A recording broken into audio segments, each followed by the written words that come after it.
Hôm nay em sẽ mang Avatar 360 đi test kháng gió xem có thể kháng gió tốt được hay không nha mọi người. Buổi chiều tối rồi nên là em thấy gió ở khu vực cánh đồng này rất là to nhá.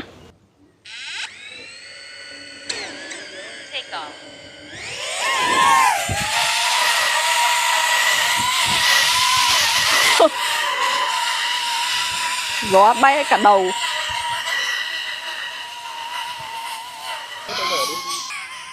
Với trọng lượng 377g, nặng hơn so những dòng mini trước đó thì em thấy mẫu này kháng chịu gió rất là tốt nhá, vẫn giữ vị trí rất là tốt. Tiện đây thì em sẽ test luôn tốc độ bay ngược chiều gió và bay xuôi chiều gió để mọi người cùng biết nha.